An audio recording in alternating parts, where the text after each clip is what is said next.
adalah panglima yang sangat gagah, yang cakap dalam berperang, ya. Tapi karena lalai sehingga Abner ini akan. Saudara sekalian, sebagai ayat yang pertama kita akan melihat di dalam 2 Samuel, kitab 2 Samuel pasal 3 ayat 33 sampai 34. Ayat 33 sampai 34. Nanti saya mau Ibu Vivi membacakannya.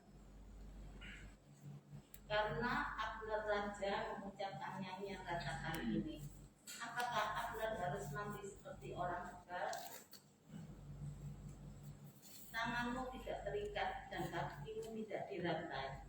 Engkau gugur seperti orang gugur oleh orang-orang durjana. Amin. Ini saya ceritakan sekilas ya, karena jemaat mungkin belum tahu ya siapa itu Abner ya. Jadi saya ceritakan saja ya. Yang tahu lebih baik ya, tapi yang belum tahu bisa tahu ya. Raja yang pertama bangsa Israel siapa tahu? Raja Saul yang pertama ya. Yang kedua adalah Raja Daud. Tapi kenapa kok Raja Saul ditolak Tuhan, tidak menjadi raja lagi? Mengapa diganti Daud? Saudara sudah tahu ya ceritanya. Ya karena Raja Saul ini tidak taat firman Tuhan ya. Apa yang Raja Tuhan perintahkan, Raja Saul tidak pernah taat ya. Kalau tidak boleh berperang dengan bangsa Amalek, tidak boleh mengambil barang-barang bangsa Amalek, tapi dia ambil ya. Kalau Raja Saul tidak boleh membakar korban sebelum Imam Samuel yang membakar, tidak boleh ya. Raja memang berkuasa saat itu, tetapi membakar korban itu jabatannya adalah imam, seorang imam. Jadi tidak boleh sekalipun raja berkuasa ya. Kekuasaannya mungkin lebih dari seorang imam ya. Tapi karena itu memang perintah Tuhan ya, seorang imam itu wajib membakar korban. Tidak boleh seorang raja imam membakar korban ya. Waktu membakar korban itu sebelum berperang melawan bangsa Filistin sekalian ya. Jadi ceritanya begitu ya. Terus kemudian Raja Saul ini karena tidak taat ya, dia langgar semua ya, perintah-perintah Tuhan itu. Dia langgar semua. Akhirnya Tuhan tidak berkenan dengan Raja Saul ini ya. Tuhan bersumpah pada Daud ya, melalui Nabi Samuel, Daud ini diangkat menjadi raja. Tempatnya yaitu di Hebron, itu kota Hebron. Nah, kalau waktu itu Raja Saul tentu saja tidak mau menyerah ya. Dia terus melawan Raja Daud ya. Dia memang sudah bermusuhan ya. Padahal itu mertua dan menantu ya. Daud ini menikah dengan anaknya Raja Saul, yaitu nama Mikael ya. Mikael ini menjadi istri Daud ya. Nah, tapi karena waktu berperang ya melawan bangsa siapa itu yang jelas ya. Rakyat itu memuji-muji Raja Daud ya. Karena Daud ini menonjol ya. Siasat perangnya itu luar biasa ya. Kalau Daud bisa berperang mengalahkan berlaksa-laksa ya. Tapi Saul hanya mengalahkan musuh hanya beberapa ribu saja ya. Nah, jadi Raja Saul mendengar itu dia iri hati ya. Itu iri hati itu memang repot ya. Di dalam segala apa yang di dunia ini, kalau ada iri hati itu akan terjadi suatu persengketaan ya. Jadi tidak baik, terutama di gereja ya. Kalau iri hati itu wah, itu bikin susah ya bagi yang mengatur. Tuhan menjadi nggak karuan, ya. Jadi ini juga terjadi permusuhan, ya, sampai belum raja waktu itu Daud diuber oleh Saul sampai bunuh-bunuh di mana-mana diuber. Tapi Daud selalu luput dari kematian, ya. Tuhan melindungi karena Tuhan sudah bersumpah kepada Daud bahwa dia akan diangkat menjadi pengganti Raja Saul. Terus sekalian, apa yang terjadi pada waktu itu? Ya.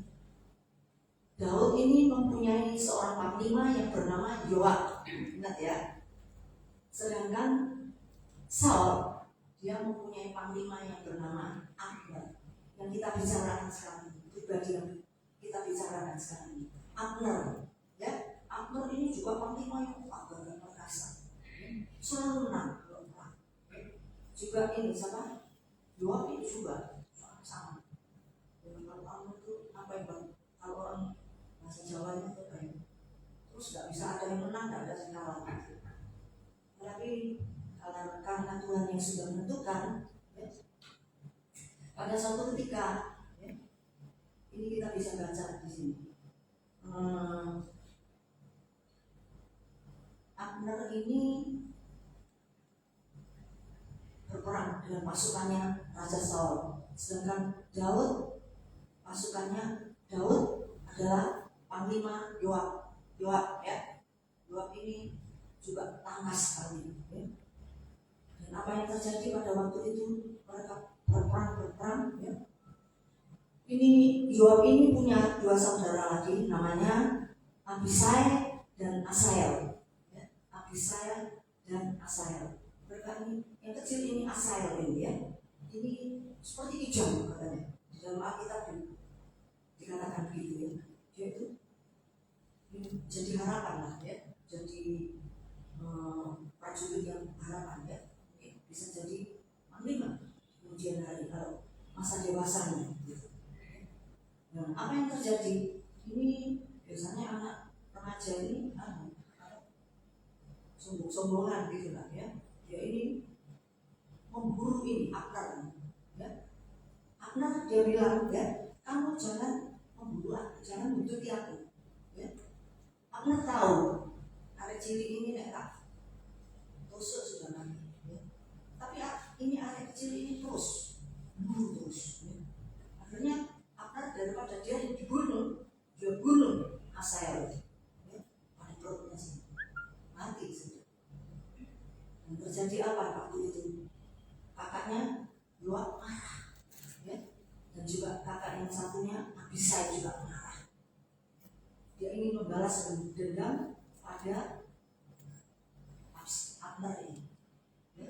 Ini kita bisa melihat di dalam 2 Samuel pasal 2 ayat 12 sampai 23. Abner membunuh Asahel, ya. Apa enggak usah, ya. Pokoknya dari ayat 12 sampai 23. Coba catat saja di rumah baca. Jadi itu ada 10 ayat lebih. Mau baca tak? Saya baca. Ya, coba ya.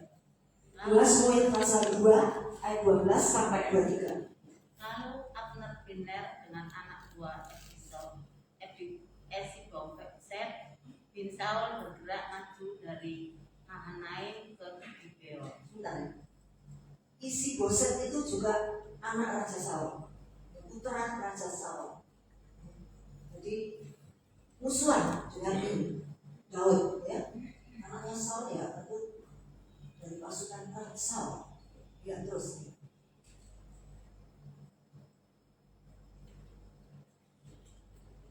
Di situ kan ada nama Isiboshet, anak Seruya dan anak buah Daud bergerak maju. Mereka saling bertemu di telaga. Ayat 13. Iya. Juga Yoab anak Seruya. Yoab ini panglima Raja Daud, ya. Ya, panglima Raja Daud. Tadi yang punya 2 adik, ya. Dan anak buah Daud bergerak maju. Mereka saling bertemu di telaga Gibeon, lalu tinggal di sana. Pihak yang satu di tepi telaga sebelah sini, dan pihak yang lain di tepi telaga sebelah sana. Berkatalah Abner kepada Yoab, biarlah orang-orang muda tampil dan mengadakan pertandingan di depan kita. Jawab Yoab, baik. Lalu tampillah mereka dan berjalan lewat dengan dihitung 12 orang dari suku Benyamin, dari Esiboset, anak Saul, dan 12 orang dari anak buah Daud. Kemudian mereka masing-masing menangkap kepala lawannya dan menikamnya pedangnya ke lambung lawannya, sehingga rebahlah mereka bersama-sama. Sebab itu tempat itu disebutkan orang Helkat Hasurim, letaknya dekat Gibeon. Pada hari itu pertempuran sangat hebat, dan Abner serta orang-orang Israel terpukul kalah oleh anak buah Daud. Ketiga anak-anak laki-laki Seruya, yaitu Yoab, Abisai, dan Asael, ada di sana. Asael cepat larinya seperti kijang dipajang. Asael mengejar Abner dan tidak menyimpang ke kanan atau ke kiri dalam membuntutinya. Lalu Abner berpaling ke belakang dan bertanya, "Engkaukah itu Asael?" Jawabnya, "Ya, aku." Kemudian berkatalah Abner kepadanya, "Menyimpanglah ke kiri atau ke kanan. Tangkaplah salah seorang dari orang-orang muda itu dan ambillah senjatanya." Tetapi Asael tidak mau berhenti membuntuti Abner. Berkatalah sekali lagi Abner kepada Asael, "Berhentilah membuntuti aku. Apa aku harus memukul engkau sampai jatuh? Bagaimana aku dapat memandang muka Yoab abangmu itu?" Tetapi Asael menolak berhenti. Lalu Abner menusuk ke belakang ke perut Asael dengan tombaknya, sehingga tombak itu menembus belakangnya dan rebahlah ia di sana dan mati di tempat itu juga. Semua orang yang datang ke tempat Asael lega dan mati itu berhenti di sana. Ini ceritanya ya. Siapa yang suka baca Alkitab tentu tahu ya. Jadi musuhan terus pasukan Raja Daud dan pasukan Raja Saul dan pasukan Daud, Raja Daud itu sudah dikurangi oleh Nabi Samuel sudah, tapi belum resmi. Ya, kalau Saul nanti sudah kalah runtuh, baru Raja Daud mulai berdiri. Ya. Tapi sudah musuhan. Ya, pasukan Daud ini yang dikepalai oleh Yoab tadi itu, yang punya adik dua itu laki-laki itu ya, itu mengejar Abner, ya, yang kecil terutama Asael ya. Karena Abner ini sebenarnya tidak mau ya, dia tahu nanti kalau hari ini tak kalah pasti kalah mati ya. Tapi Abner ini dia bilang jangan buntuti aku, kamu pergi ke tempat yang lain, pergi ke pemuda-pemuda yang lain, kamu boleh, tapi jangan aku ya. Karena bukan tandingannya, dia seorang panglima ya. Jadi tapi ini Asael, dia terus dia terpaksa Abner membunuh ini siapa? Asael ini sehingga mati ya. Dua kakaknya itu dendam, membalas dendam. Apa yang terjadi waktu sudah dibunuh itu? Kita lihat juga ini 2 Samuel pasal 3 ayat 22 sampai 29 ya. Yoab mengajak Abner ya, pergi ke pintu gerbang Hebron ya. Karena Abner ini pulang ke Hebron. Hebron itu suatu kota pemukiman ya. Waktu bangsa Israel dulu dalam pembuangan dari Babel, mereka masuk di kota Hebron ya, tempat pemukiman. Jadi mereka berada di sini seperti kayak gitu, tempat apa ya, kota perlindungan ya, orang yang apa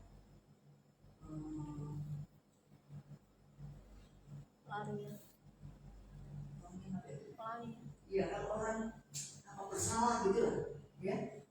Kadang-kadang orang dianggap bersalah tapi tidak salah sebenarnya.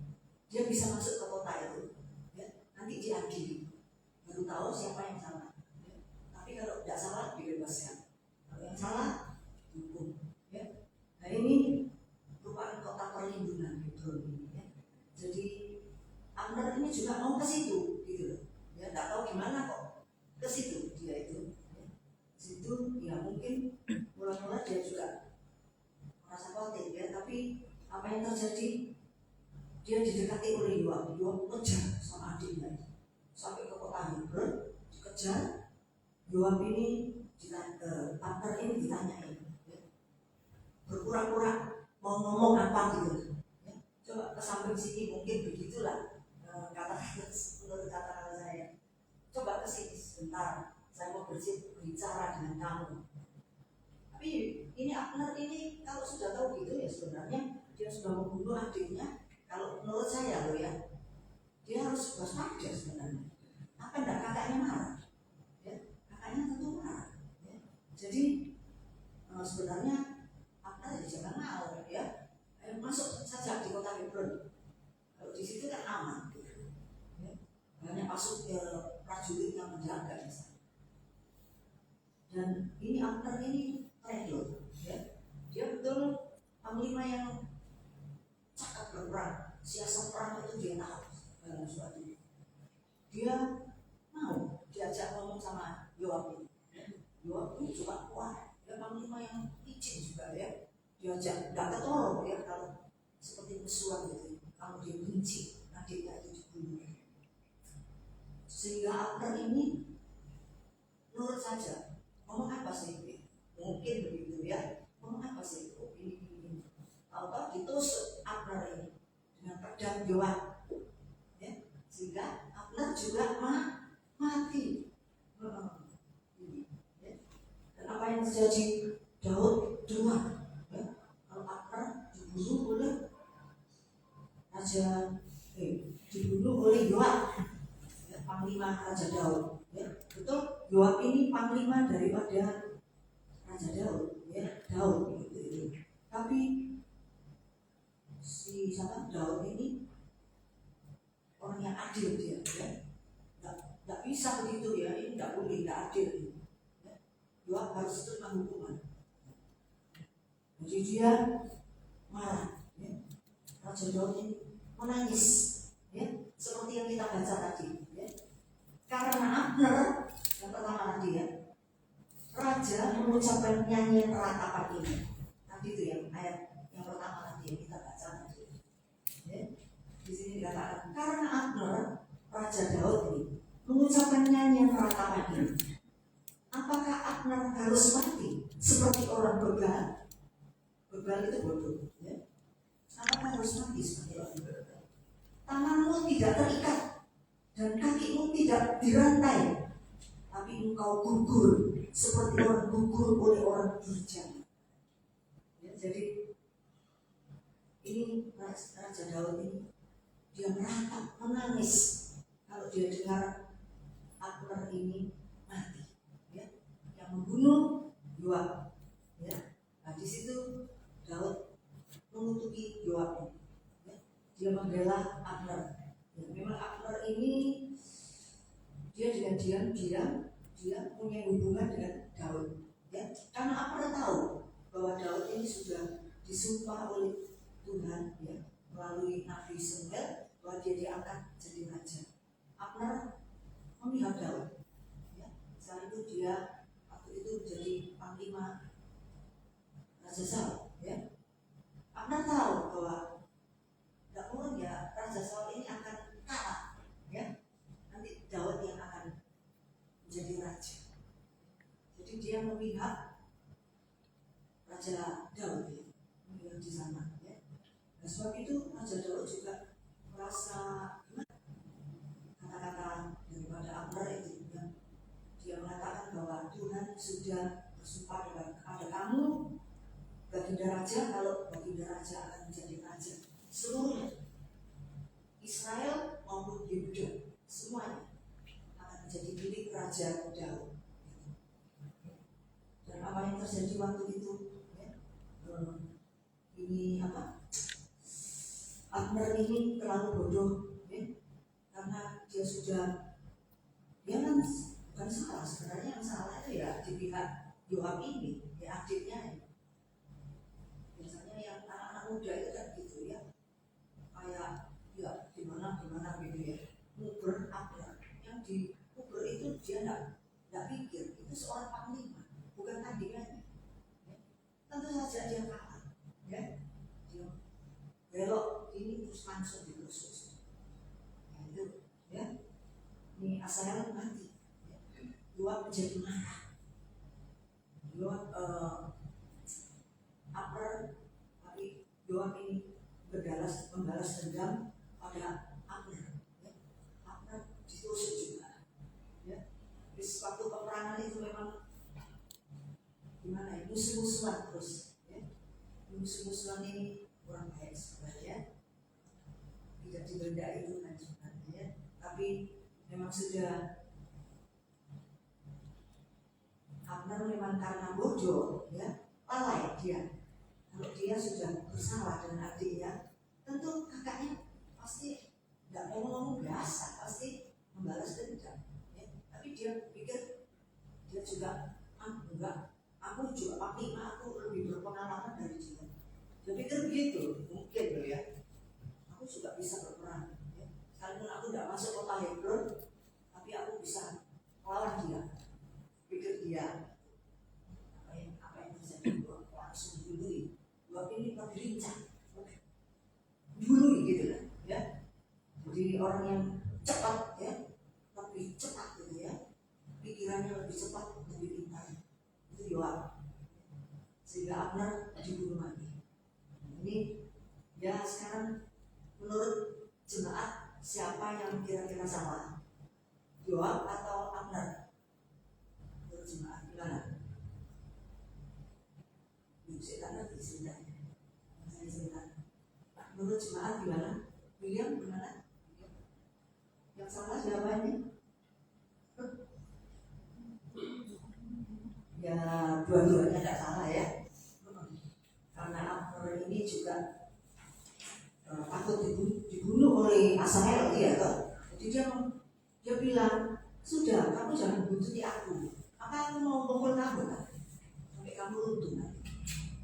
Tapi ini ayat ciri ini ya, Asahel ini masih muda, ya, nggak mau dengar terus, dia berantem, terpaksa Abner sekarang dibalas oleh kakaknya.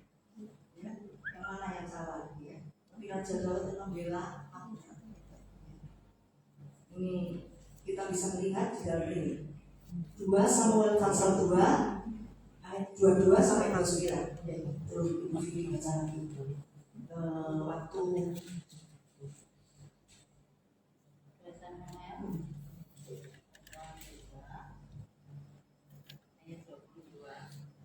berkatalah sekali lagi Abner kepada Asahel, berhentilah membuntuti aku. Apa aku harus memukul engkau sampai jatuh? Bagaimana aku dapat memandang muka Yoab apa itu? 3. Tetapi Asahel menolak berhenti. Lalu Abner menusuk ke belakang ke perut Asahel dengan tombaknya, sehingga tombak itu menembus belakangnya, dan rebahlah ia di sana dan mati di tempat itu juga. Semua orang datang ke tempat Asahel rebah dan mati itu berhenti di sana. Tetapi Yoab bin dan Abisai mengajar Abner ketika matahari masuk dan mereka sampai ke dekat bukit Aman yang ada di sebelah timur dia ke arah padang gurun Gibeon. Berhimpunlah Bani Benyamin di belakang Abner menjadi satu gabungan dan bersiap-siap di puncak sebuah bukit. Berserulah Abner kepada Yoab, haruskah pedang makan terus-menerus? Tidak tahukah engkau bahwa kepahitan datang pada akhirnya? Berapa lama lagi engkau tidak mau mengatakan kepada rakyat itu supaya mereka berhenti membunuh saudara-saudaranya? Jawab Yoab, demi Allah yang hidup, sekiranya engkau berbicara tadi, maka tentulah sudah dari tadi pagi rakyat menarik diri dari memburu saudara-saudaranya. Lalu Yoab meniup sangkakala dan seluruh rakyat berhenti. Mereka tidak lagi mengejar orang Israel dan tidak berperang lagi. Semalam-malaman Abner dan orang-orangnya berjalan melalui Araba Yordan, menyeberangi sungai Yordan, berjalan terus hampir sepanjang siang, lalu sampai ke Mahanaim.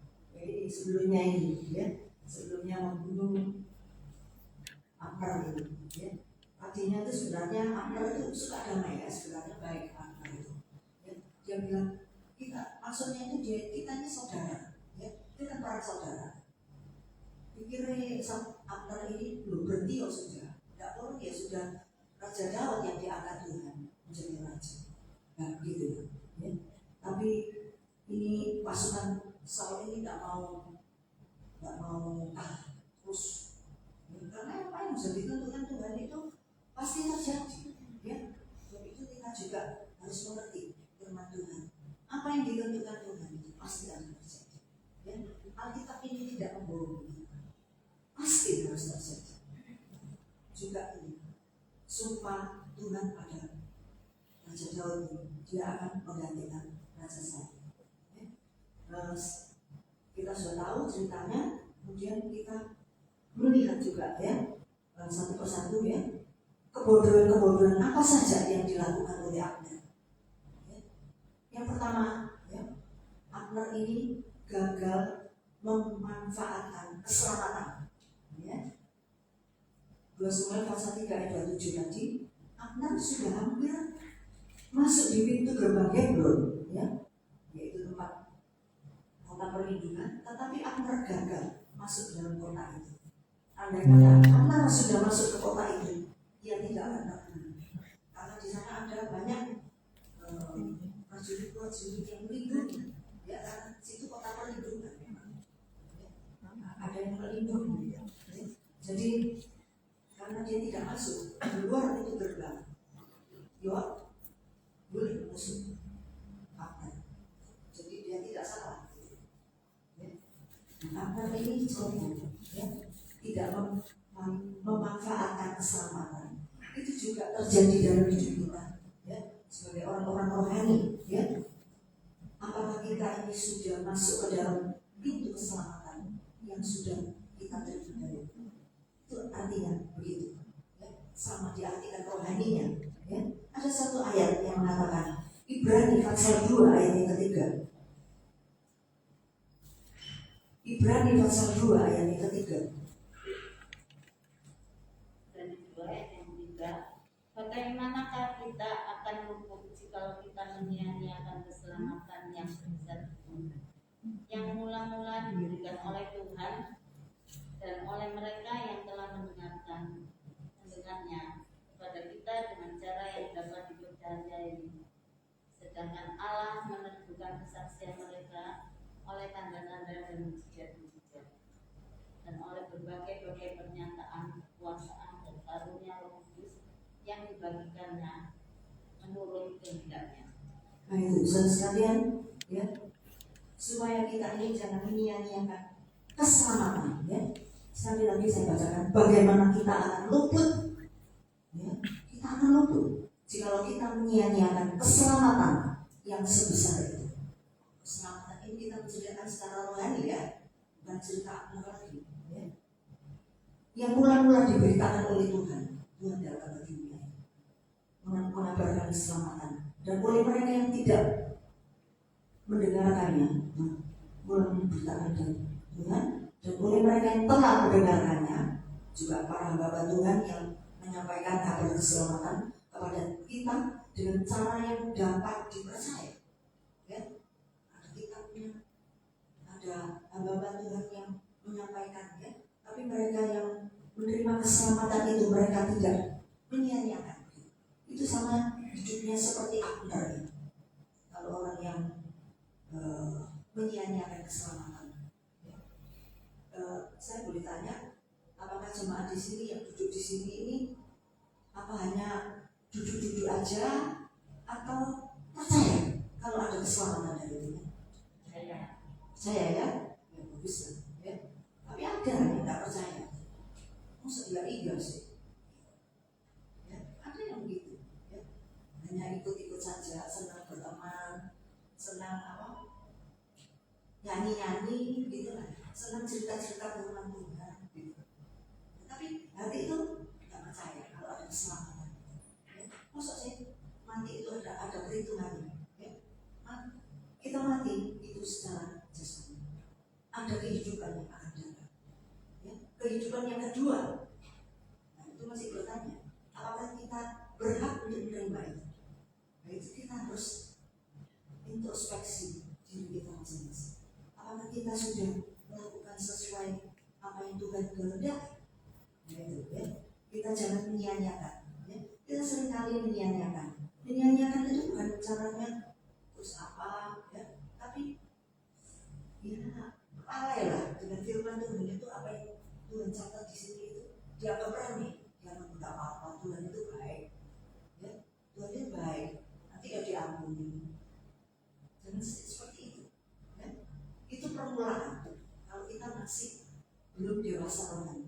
Tapi kalau kita sudah meningkat menjadi dewasa rohani, kalau kita masih tetap meremehkan, berarti kita itu seperti apa? Menyia-nyiakan keselamatan. Ya. Apa yang tercatat ini? Biar kita akan perlu belajar. Ya, mungkin kita ada beberapa yang gagal. Ya. Kita bisa lakukan itu hari-hari yang akan datang. Nah, itu saudara sekalian, sebab itu kita jangan seperti Abner, gagal masuk kota perlindungan. Kita gagal masuk di dalam tempat keselamatan Tuhan, berita keselamatan Tuhan. Ya, kita harus hati-hati. Ya, yang cucu-cucu ini, apakah kita ini sudah pasti? Nah, itu masih pertanyaan ya. Kalau kita belum melakukan apa yang jadi kehendak Tuhan, masih jauh, ya, masih jauh. Kita harus tahu ya, kita harus ya lakukanlah seperti firman Tuhan ya. Para hamba Tuhan tidak mau mengadili ya, karena kita juga berjuang untuk mendapatkan keselamatan itu juga. Ya. Semua berjuang dalam hal ini. Ya. Nah, itu yang pertama ya. Abner ini gagal melakukan memanfaatkan keselamatan. Ya. Yang kedua, Abner ini punya kekuatan sebenarnya. Modelnya dia adalah seorang panglima. Ya. Dia kuat menghadapi peperangan. Selalu menang dia. Mendampingi Raja Saul itu. Abner ini hebat ya, sampai lama menjadi panglima itu selama Saul menjadi raja. Tapi Abner ini kekuatannya itu tidak digunakan. Ya, itu terdapat tadi 2 Samuel pasal 3 ayat 34 tahan. Ya. Tangannya tidak diikat, kakinya tidak dirantai. Tapi mengapa Abner harus gugur? Ya, mengapa Abner harus gugur? Nah, itu demikian juga bisa diartikan secara rohani buat kehidupan kita juga ya. Kita ini sebenarnya sudah dilengkapi oleh Tuhan dengan perlengkapan senjata Allah. Ya, ada di dalam Efesus pasal 6 ayat 14 sampai 17 itu. Perlengkapan senjata Allah. Ya, ada berapa perlengkapan senjata Allah? Masih ingat? Ada 6. Ya. Apa saja itu ya? Topeng keselamatan. Kepala ini tuh Tuhan berikan. Sediakan keselamatan di sini. Kepala. Ya. Sebab itu kepala kita harus dijaga. Ya. Jangan ada orang yang buka topeng keselamatan kita. Ya. Tidak boleh. Ya. Ada orang yang pakai apa ya? Jimat-jimat lain ditaruh di sini. Itu salah. Itu berarti membuka topeng keselamatan kita. Ya. Tangan yang membuka itu. Hati-hati. Ya. Kita harus hati-hati. Ya. Ini tempat keselamatan Tuhan. Kalau seseorang ya, Tuhan mau memberkati seseorang, orang yang diberkati Tuhan, orang benar yang diberkati Tuhan, orang yang mau menjaga ketopeng keselamatannya. Ya. Jadi orang yang benar. Jadi ketopeng keselamatan ini diberkati. Ya. Jadi ketopeng keselamatan ini ada berkat, ada kesembuhan. Ya. Saya juga bilang sama Esther, ya, ada kesembuhan kamu ya, kepalamu harus dijaga. Ya. Kamu jangan lalai, kepala harus dijaga. Ya. Kepala ini tempat kesembuhan. Seorang hamba Tuhan yang mendoakan, dia juga pegang kepala. Berarti itu melalui ketolongan keselamatan itu juga. Ya, kita harus hati-hati. Diberkati juga melalui kepala. Ya, berkat ada di atas orang yang, di atas kepala orang yang benar, kepala orang yang benar. Ada itu ayatnya. Ya, jadi kita harus hati-hati dengan kepala. Kepala ini apa? Segala sesuatu yang baik itu diberikan. Ya, untuk keselamatan, terus apa yang kasut itu sepatu. Ya, seorang prajurit itu harus punya protokol keselamatan, ya, punya kasut. Kasutnya tidak pendek begitu, tidak sampai di sini, tapi panjang sampai di lutut ya. Ya, saya punya gambarnya itu sebenarnya. Waktu saya retreat di mana itu ya, apa aku atau apa ya? Saya membawakan firman Tuhan itu ya, di kaki nanti. Saya mendapat main ya, perlengkapan senjata alam. Saya ceritakan kasut itu berarti kita memberitakan Injil ya. Kalau kita suka memberitakan Injil kepada orang lain ya, keselamatan jangan kita terima sendiri, tapi dibagikan kepada banyak orang. Berarti kita menginjil kepada orang lain ya. Kalau menginjil bukan tugasnya hamba Tuhan, tapi jemaat biasa juga harus melakukan itu ya, karena Tuhan di Injil Matius yang pasal yang terakhir, pasal yang ke-8, jadikan semua bangsa murid, baptislah mereka ya, karena aku menyertai kamu sampai kepada kesempurnaan. Nama Bapa, Anak, dan Roh Kudus, baptis ya. Nah, saudara sekalian, jadi kalau kita berani memberitakan Injil Tuhan, kita dilindungi oleh Tuhan dengan kasut yang sampai setinggi lutut. Ya. Jadi kuasa kegelapan tidak berani menyerang kaki kita. Kita tidak menjadi orang yang jatuh, tapi kita menjadi orang yang menang. Ya. Di samping itu juga kita pakai ini perisai iman, ya. Perisai iman. Di sebelah kanan ini pedang roh. Pedang roh ini kita bisa memancung musuh kita. Ya. Pedang itu firman Tuhan. Firman ini seperti pedang, ya, lebih tajam dari pedang yang bermata dua. Jadi firman Tuhan harus kita punyai dalam hidup.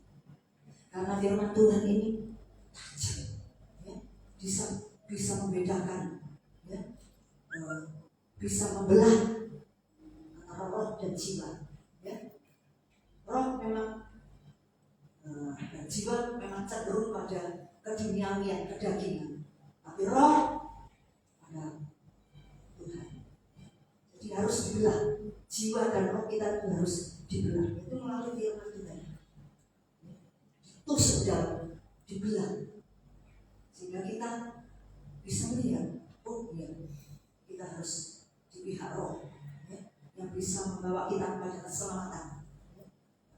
Jiwa ini membawa kita kepada keduniawian, kedagingan, yang membawa kita kepada kebinasaan. Ya, kita tidak boleh terus-menerus itu. Ya, memang sekarang ini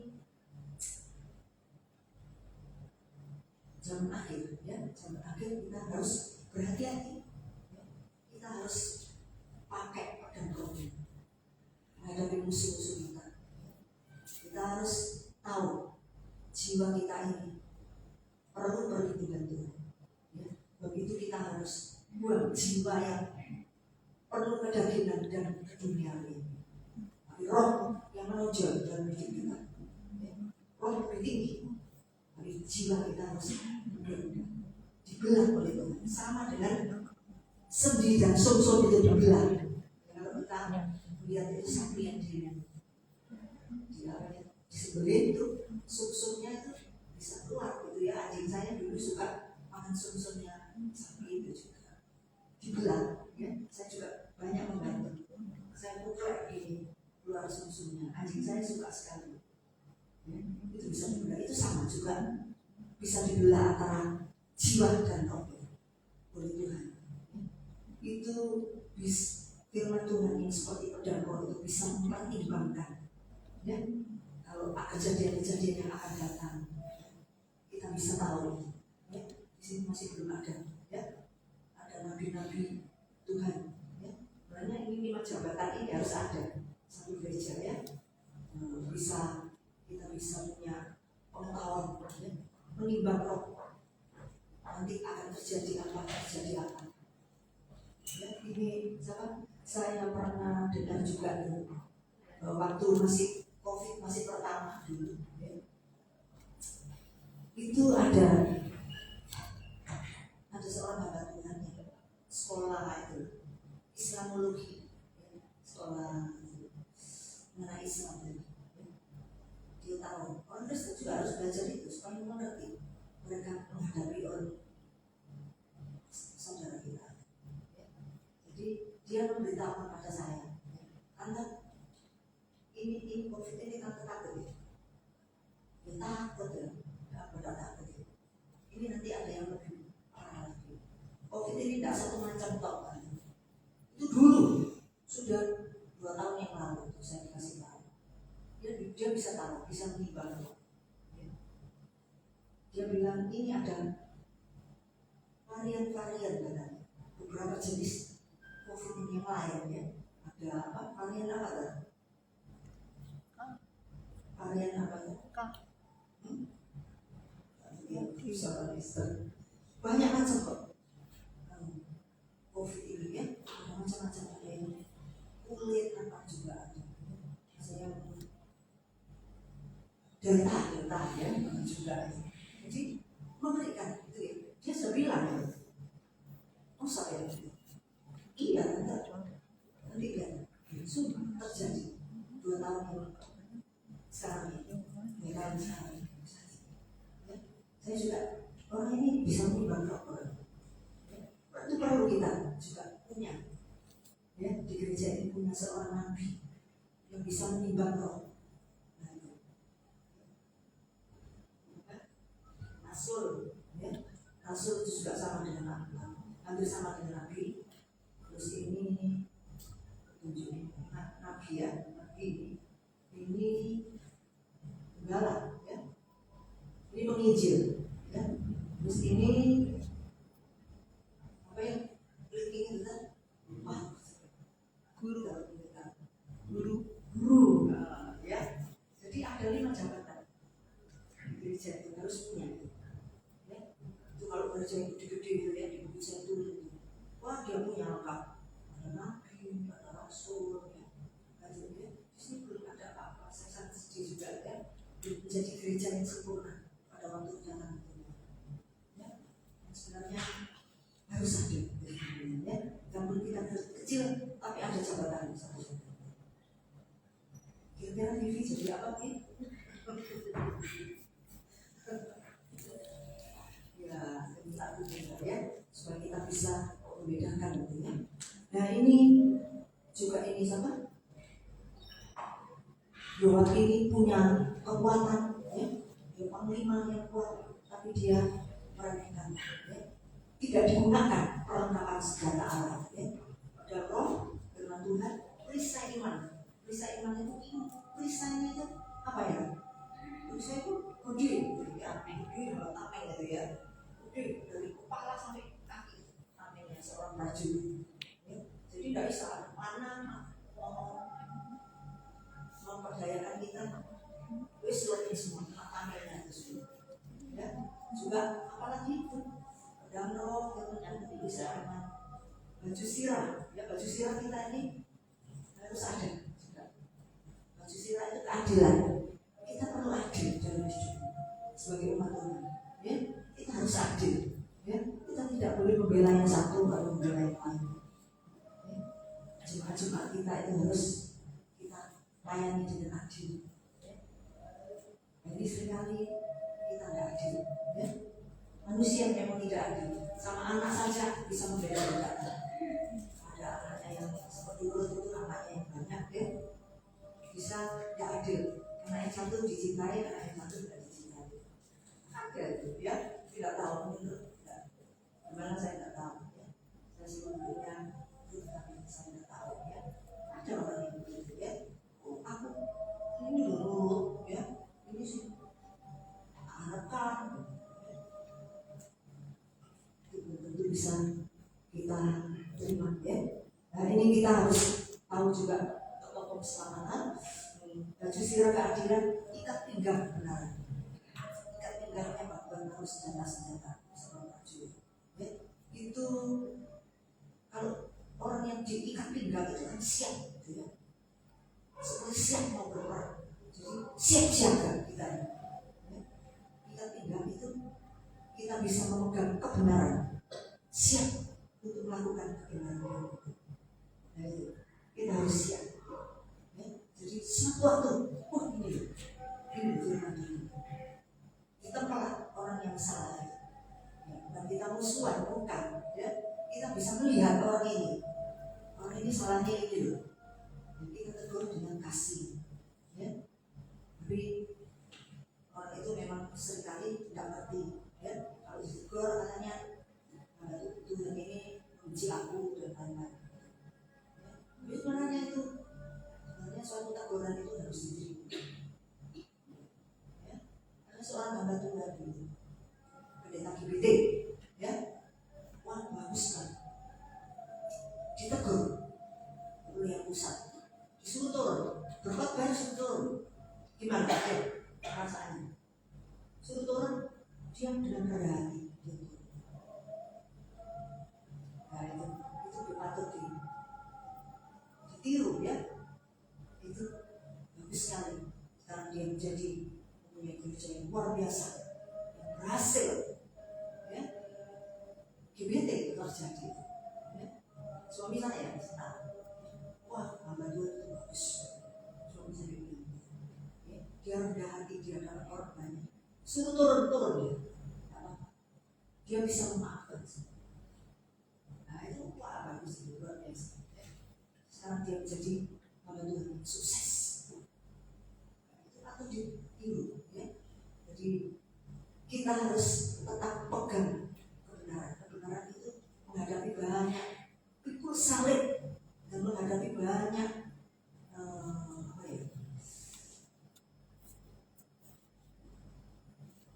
kalau dengan sesama itu apa? Kalau pikul salib dengan Tuhan ya, sesama apa kan?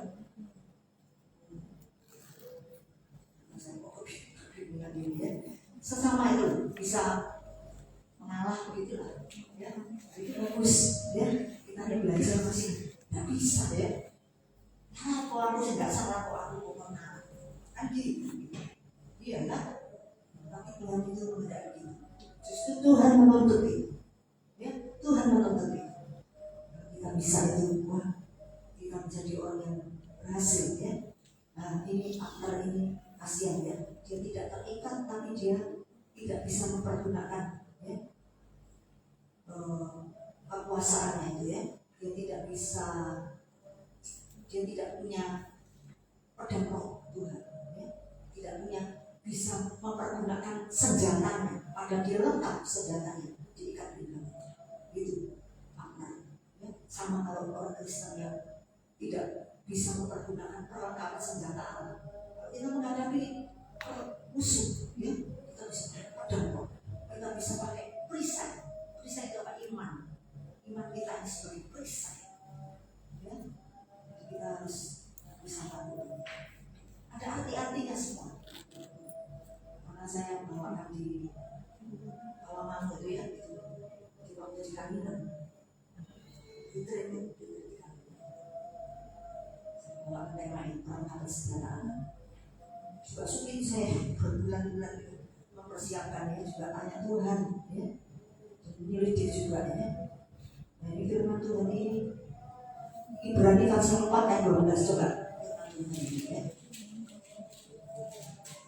Ibrani 4 ayat 12. Sebab firman Allah hidup dan kuat dan lebih tajam daripada pedang bermata dua manapun. Ia menusuk amat dalam sampai memisahkan jiwa dan roh, sendi-sendi dan sumsum. Ia sanggup membedakan pertimbangan dan pikiran hati. Dia sanggup mempertimbangkan pikiran dan hati kita. Bisa tahu ya kejadian-kejadian yang akan datang. Yang ketiga, Abner ini apa kegagalannya? Kita selidik ya. Tadi yang pertama, Abner itu gagal masuk pintu keselamatan kota Hebron itu. Yang kedua, dia tidak bisa mempergunakan kekuatannya seperti orang umat Tuhan yang tidak punya senjata. Ya, harus senjata apa yang digunakan dalam hidup sehari-hari, bukan dibaca-bacaan toh.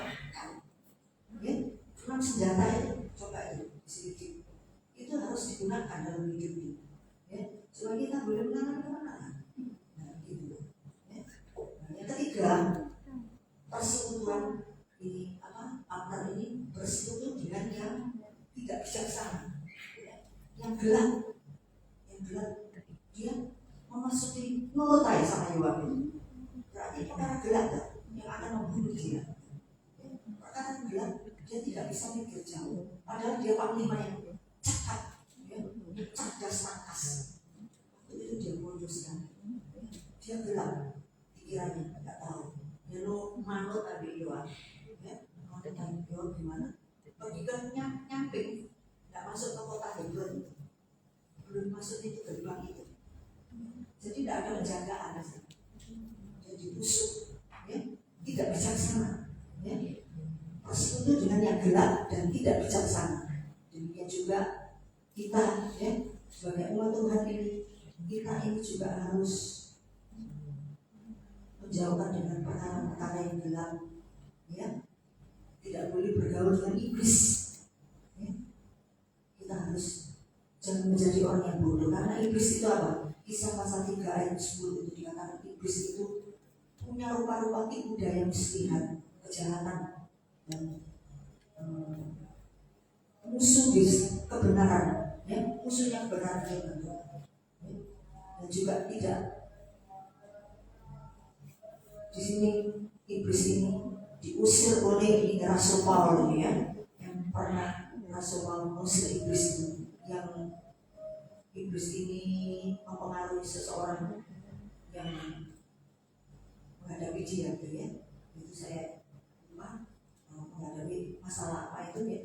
Rasul Paul dia bilang kata, tidakkah engkau akan berhenti membelakan jalan Tuhan yang lurus? Tidak boleh. Masa kegelapan itu dia berliku-liku jalannya, tapi jalan Tuhan itu adalah yang lurus. Dan itu kita harus menjadi orang yang bijak, ya, jangan bodoh, ya. Kita perlu bijak. Umat Tuhan jangan bilang enggak, pokoknya umat Tuhan itu pokoknya sing baik-baik, sing ngalaan. Ya betul, itu boleh. Lihat sikonnya, jangan seperti Abner, ya. Bila perlu kita juga melawan, loh. Bila perlu kita lawan, ya, kalau memang itu betul, itu, ya, sesuai tidak firman Tuhan. Itu saya kalau itu saya tak cocok dengan firman Tuhan. Kalau firman Tuhan yang betul, saya terus gitu. Ya, tapi kalau kita mau bijak, itu cocok dengan firman Tuhan, ya. Efesus pasal 5 ayat 17. Jadi orang yang bijak. Ya, belum berdiri. Efesus 5. Sebab itu janganlah kamu bodoh, tapi usahakanlah supaya kamu mengerti kehendak Tuhan. Nah itu, ya, kehendak Tuhan ini dari mana kita dapatnya? Dari firman Tuhan ini.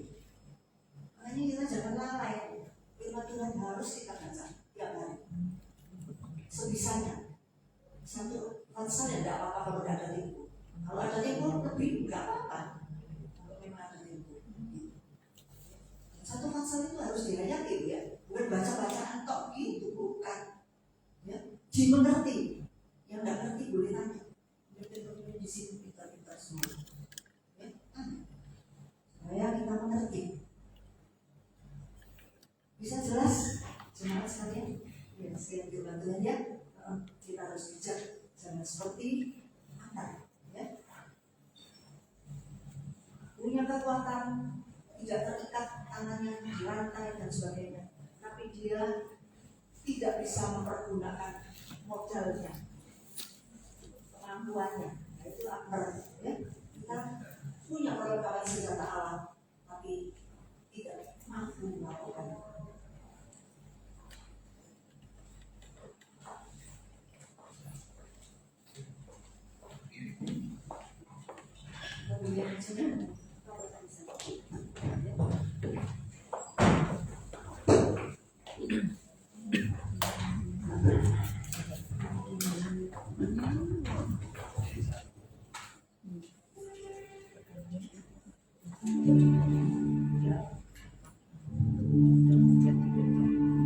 Engkaulah perisaiku, hidupku. Dan mengucap syukur buat kebenaran firman-Mu yang sudah dikabulkan buat kami di sore malam hari ini Tuhan. Kiranya Engkau memberkati Ibu Pendeta Desa yang sudah menyampaikan firman Tuhan pada sore malam hari ini Tuhan. Kiranya Engkau terus mengamalkan hikmat-Mu, pewahyuan-Mu, Engkau terus pertajam visi misi dalam hidupnya Tuhan. Dan berkati kami setiap jemaat Tuhan, dan kami boleh menjadi pelaku firman-Mu Tuhan. Terima kasih Bapak, bahwa saat ini kami kembali diberikan kesempatan lagi untuk memberikan persembahan yang terbaik. Kiranya kami mau memberikan yang terbaik yang kami miliki hanya untuk Tuhan. Terima kasih Bapak, kami siap memberikan yang terbaik hanya di dalam nama Tuhan Yesus kami berdoa. Haleluya, amin. Sambil persembahan dijalankan, saya akan bacakan pengumuman ibadah untuk sepekan.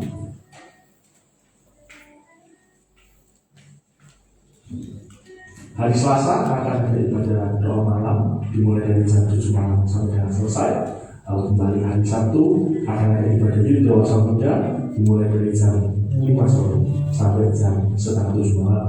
Dan kembali hari Minggu kita akan berkumpul di depan ini untuk ibadah umum dimulai dari jam 4 sore sampai selesai, dan terus sementara sekolah minggu dihidupkan. Bagi jemaat yang sudah memberikan persembahan sebelum kita semua berdiri, kita akan akhiri ibadah pada malam hari ini. Sebab Kau besar, berkuasa kuasa, tiada seperti Engkau, tiada seperti Engkau. Sebab Kau besar, berkuasa kuasa, tiada seperti Engkau, tiada seperti